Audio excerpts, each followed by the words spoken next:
Hi everyone, आज के video में देखेंगे सोशियोलॉजी पेपर 2 का most important topics the nature of origin and development of human behaviour, जो आपके एग्जाम के लिए काफ़ी ज़्यादा इम्पोर्टेंट है।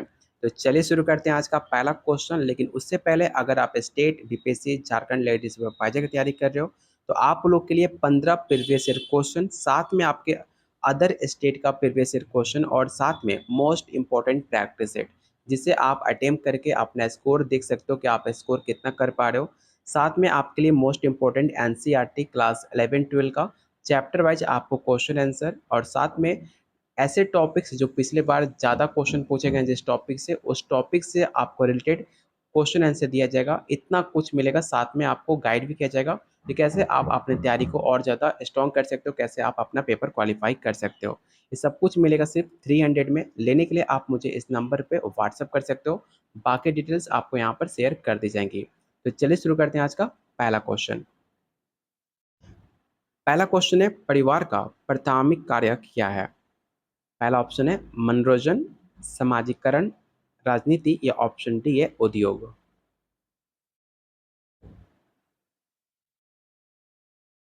तो आपको पता होगा कि जो सोशलाइजेशन है उसके दो टाइप होते हैं, एक होता है आपका प्राइमरी और दूसरा होता है आपका सेकेंडरी।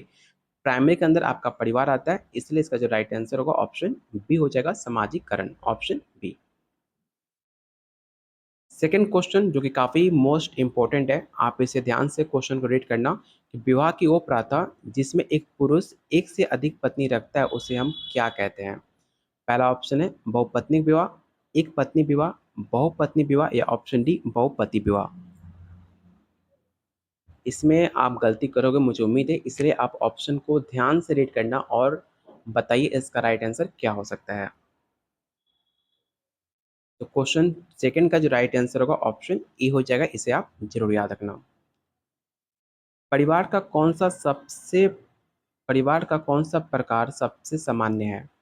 संयुक्त परिवार, विस्तारित, नाभिकीय, या ऑप्शन डी है मात्रात्मक परिवार।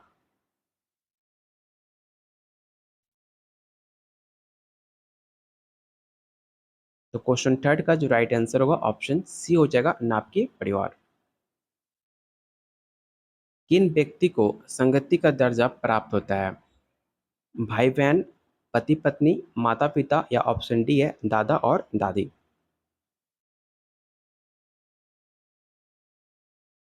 तो क्वेश्चन फोर का जो राइट आंसर होगा ऑप्शन बी हो जाएगा, पति और पत्नी। क्वेश्चन नंबर 5 है, संगोत्र विवाह किस प्रकार के समाज में निषेध होता है? आपने नाम सुना होगा संगोत्र विवाह, जो कि काफी ज्यादा चर्चित होता है। तो आपको बताना है कि इस तरह का विवाह किस समाज में उसे निषेध मतलब क्या होता है, उसे रिजेक्ट कर दिया गया है। तो चलिए इसका ऑप्शन को पहले हम देख लेते हैं।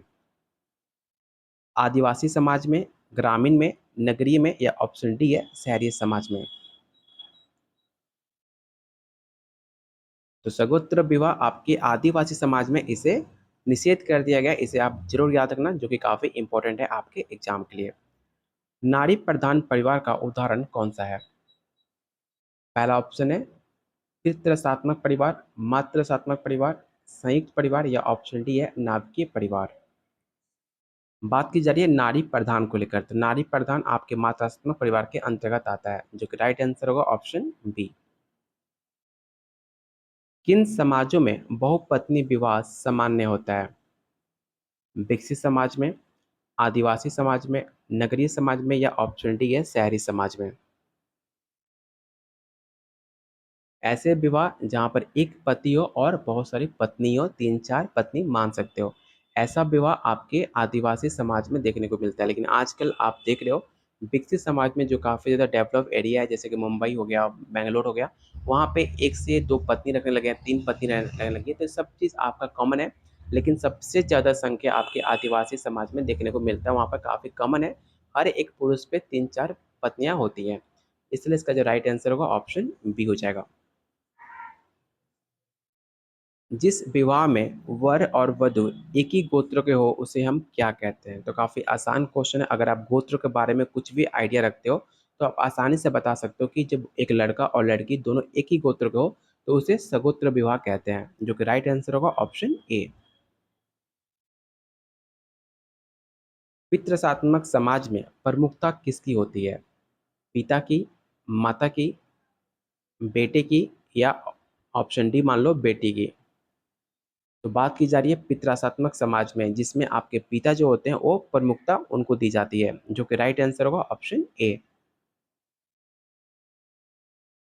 अगला क्वेश्चन है, विस्तारित परिवार का मुख्य लक्षण क्या है?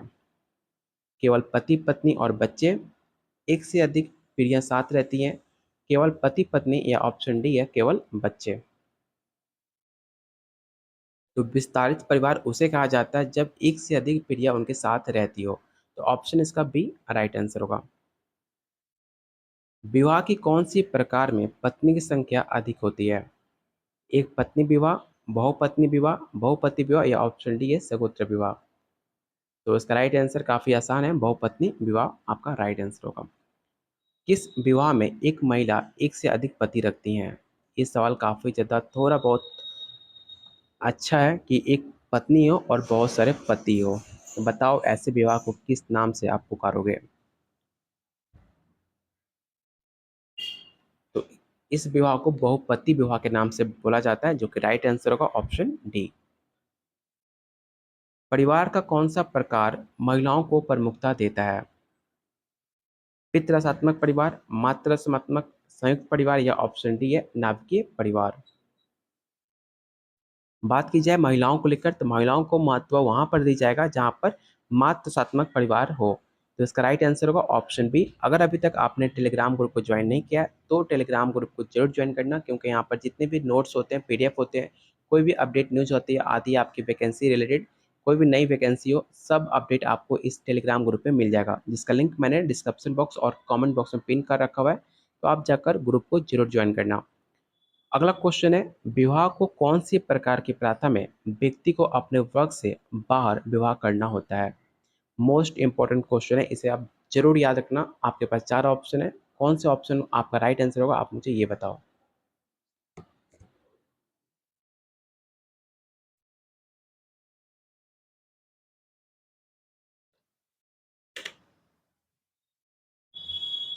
तो क्वेश्चन 14 का जो राइट आंसर होगा ऑप्शन बी हो जाएगा। किस प्रकार के परिवार में माता पिता और बच्चे शामिल होते हैं? संयुक्त परिवार, विस्तारित, नाभिकीय या ऑप्शन डी है मात्रात्मक परिवार। ऐसे क्वेश्चन काफी बार आपके एग्जाम में पूछे गए थे, जहां पर सिर्फ माता पिता और बच्चे शामिल हो। ऐसे परिवार को नाभिकीय परिवार कहा जाता है, जो कि राइट आंसर होगा ऑप्शन सी। किस समाज में पतिव्रता स्त्री की प्रमुखता होती है?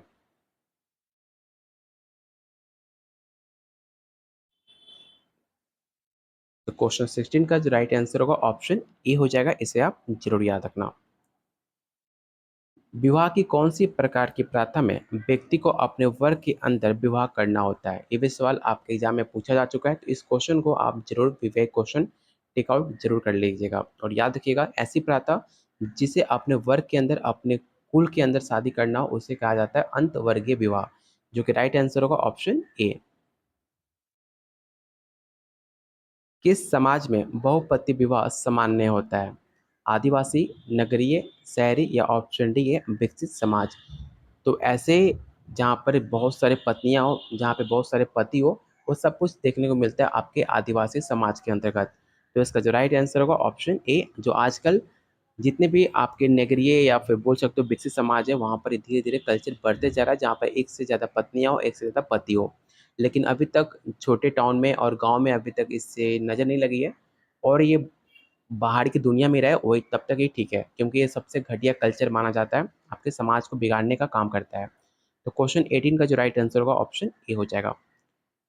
परिवार का कौन सा प्रकार सबसे पुराना है? ये भी सवाल कई बार आपके एग्जाम में पूछा जा चुका है, तो याद रखिएगा, सबसे पुराना परिवार आपको संयुक्त परिवार को माना जाता है, जहाँ पर हर तरह के चाचा मामा मामी दादा दादी सब कोई एक साथ रहता है, जिसे कहा जाता है संयुक्त परिवार, ऑप्शन बी। किस प्रकार का समाज व्यक्ति को अपने गोत्र से बार विवाह करने के लिए बाध्य करता है? आदिवासी समाज में, नगरीय समाज में, शहरी समाज में या ऑप्शन डी है विकसित समाज में। चारों ऑप्शन थोड़ा सा आपको कंफ्यूज कर सकते हैं, तो आप ध्यान से ऑप्शन को रीड करना। कि कौन से ऐसे समाज हैं जहाँ पे अपने गोत्र से बाहर विवाह करने का बाध्य है, मतलब वहाँ पर रिस्ट्रिक्शन है। तो वो है आपका आदिवासी समाज, जहाँ पर अपने गोत्र से बाहर आप शादी नहीं कर सकते, भले आप 4-5 शादी एक ही गोत्र में कर लो, लेकिन बाहर की दुनिया में बाहर के गोत्र से आप शादी नहीं कर सकते हो, अलग एक ही अच्छा रूल है। क्वेश्चन 20 का राइट आंसर ऑप्शन ए हो जाएगा। विवाह की कौन सी प्रकार की प्रथा में व्यक्ति को अपने परिवार के बाहर विवाह करना होता है? आपके पास 4 ऑप्शन है, चारों ऑप्शन को रीड कीजिए और बताइए सही राइट आंसर क्या होगा। तो उसे कहा जाता है बहुवर्गीय विवाह, ऑप्शन बी। अगला क्वेश्चन है, किस प्रकार के परिवार में पुरुषों की प्रमुखता होती है? तो काफी आसान क्वेश्चन है। पितृशात्मक परिवार में जो पिता होते हैं, जो पुरुष होते हैं, उनको अधिक प्रमुखता दी जाती है। अगर सवाल ये पूछा था स्त्री को लेकर, तो स्त्री की प्रमुखता आपके मातृशात्मक परिवार के अंतर्गत में स्त्री को सबसे ज्यादा प्रमुखता दी जाती है। तो ऐसे क्वेश्चन को आप देखकर ऑप्शन को चुन सकते हो। क्वेश्चन नंबर 23 है, विवाह की कौन सी प्रकार की प्रथा में व्यक्ति को अपने वर्ग के अंदर ही विवाह करना होता है? तो जस्ट मैंने आपको बताया था, अंत वर्गीय विवाह उसे हम कहते हैं, जो कि राइट आंसर होगा ऑप्शन ए। किस समाज में पतिव्रता स्त्री की प्रमुखता होती है? पितृसत्तात्मक समाज, मातृसत्तात्मक समाज, बहुवर्गीय, या ऑप्शन डी या आदिवासी समाज।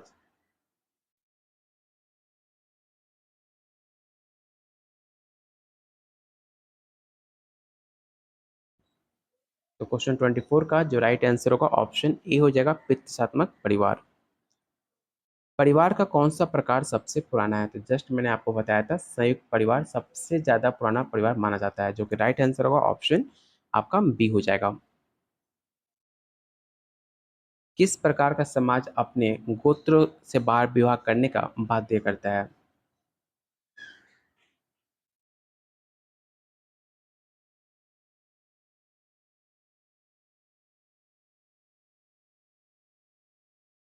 पहला ऑप्शन है इसका आदिवासी समाज, नगरीय समाज, शहरी समाज और विकसित समाज।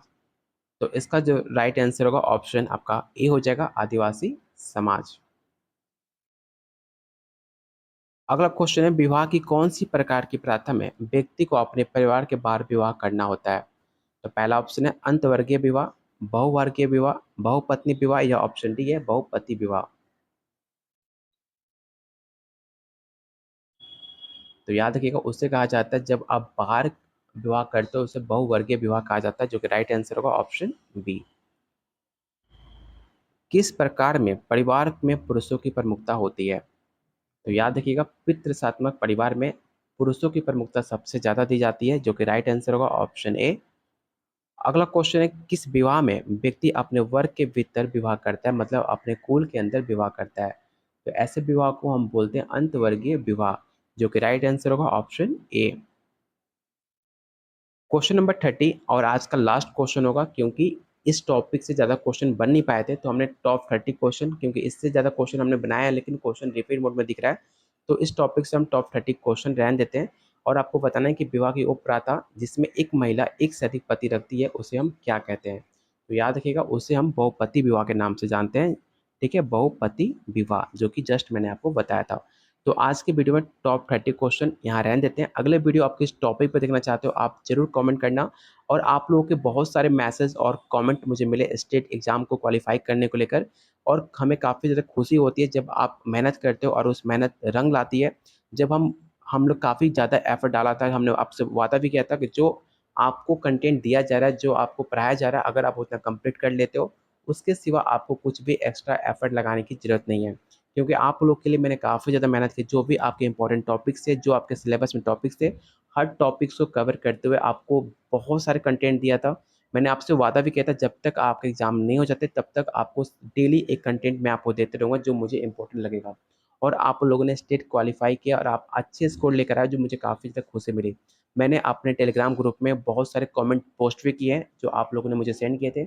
और इतने सारे कमेंट पोस्ट करना काफ़ी मुश्किल था, जो मुझे पहले मिले, तो मैंने पोस्ट के बाद में बहुत सारे कमेंट आए जो मैंने पोस्ट नहीं कर पाया।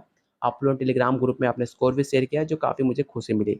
और इसी लगन से, इसी मेहनत से आप फिर से एफर्ट लगाना, हम मिलकर ट्राई करेंगे कि बीपीएससी और झारखंड लेडी सुपरवाइजर का भी एग्ज़ाम फिर से हम क्वालिफाई करें।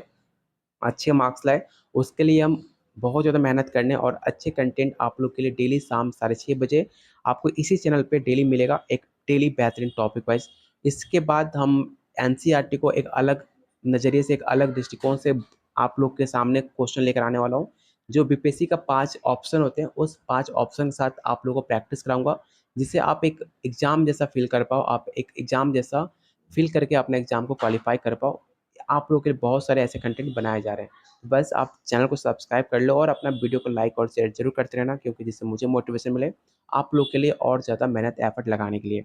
तो मिलते हैं अगले वीडियो में। अगर आप नोट्स लेना चाहते हो, चाहे आप बीपीएससी, चाहे स्टेट या झारखंड लेडी सुपरवाइजर की तैयारी कर रहे हो, तो आपके सिलेबस के अकॉर्डिंग आप लोग के लिए अलग-अलग कंटेंट आप लोग के लिए बनाया गया है, जिससे आप अपना पेपर को आसानी से क्वालीफाई कर सकते हो। साथ में आपको गाइड भी किया जाएगा, कैसे आप बेहतरीन अपने शॉर्ट टर्म में पेपर क्वालीफाई कर सकते हो, कैसे बेहतरीन तैयारी कर सकते हो। आपको प्रॉपर गाइड किया जाए। कोई भी डाउट होता है आप मुझसे कॉन्टैक्ट कर सकते हो, आप मुझसे बात कर सकते हो, आपको प्रॉपर हेल्प दी जाएगी। मिलते हैं अगले वीडियो में, तब तक के लिए वीडियो को लाइक और शेयर ज़रूर करना। अगले वीडियो किस टॉपिक पे देखना चाहते हो, ज़रूर आप कमेंट बॉक्स में वीडियो खत्म होने के बाद ज़रूर आप कमेंट करना, जिससे अगले वीडियो पे उस टॉपिक पे कवर किया जा सके। आप जाकर सिलेबस को चेकआउट करो, जो भी सिलेबस में टॉपिक आपको लगता है उस टॉपिक का नाम आप ज़रूर मेंशन करो। अगले वीडियो उस टॉपिक पे हम कंप्लीट करेंगे। तब तक के लिए कीप वॉचिंग, कीप शेयरिंग।